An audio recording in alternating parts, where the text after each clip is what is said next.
At number 3, I have Greed. So perhaps a bit unfair being placed at number 3. Greed was just unlucky that there was 2 fantastic games I played this month, because on its own, Greed is a really well-designed little card engine builder with a mafia or criminal underworld theme. So this is actually designed by Donald Vaccarino, who's most known for Dominion and Kingdom Builder. So there is a designer of good pedigree here. I think maybe this one has somewhat faded into obscurity because of its more adult theme. This doesn't shy away from what it is. There's killing, there's prostitution, money laundering, all the stuff you'd expect with a mafia theme, which I personally like. I think it's different to the other stuff we're seeing out there. No anthropomorphic animals or nature theme. This is a bit more gritty and a bit more adult, which, I know it's not for everybody, but I think it's nice to have something a bit different.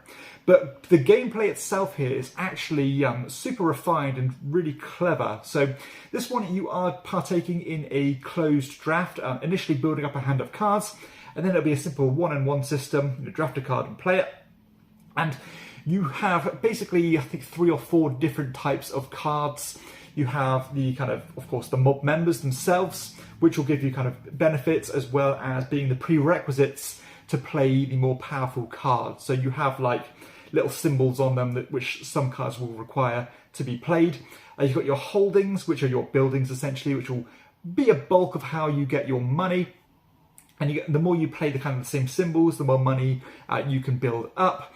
You've got instant abilities, as well as other things too. So really cool blend of cards here that all synergize with each other in weird and wonderful ways.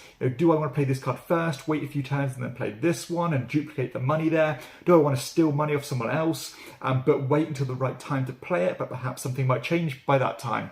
So there's a good sense of, how do I prioritize my actions? Which card am I going to take? Which cards can I let filter through to the next player and perhaps get back when it comes to my turn to be drafted again?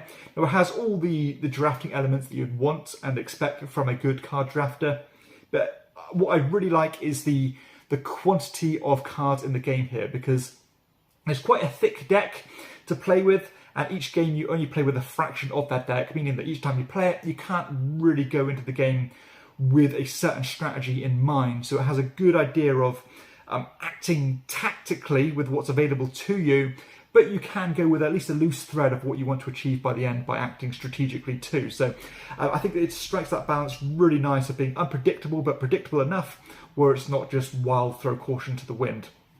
Now, because of that, I'm not entirely sure it's perfectly balanced, but the game is quirky enough that doesn't really bother me. It's also only a few rounds, so it's pretty quick. And again, if you like these games that are pretty easy to explain and all the fun and the juiciness of the game is on those cards, then this is one that I think has been definitely overlooked for a long time. It's certainly fallen into the shadow of more modern engine builder card drafting games, and I think maybe a big portion of that is because of the more adult nature of it. This doesn't shy away from what it is.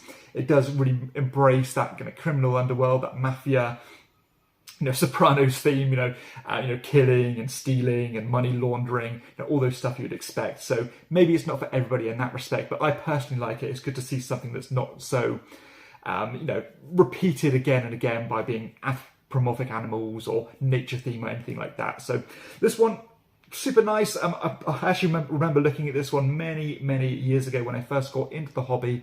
I just never secured myself a copy, but now we've got it. I'm really happy we have, because it's actually a really nice, well-designed game.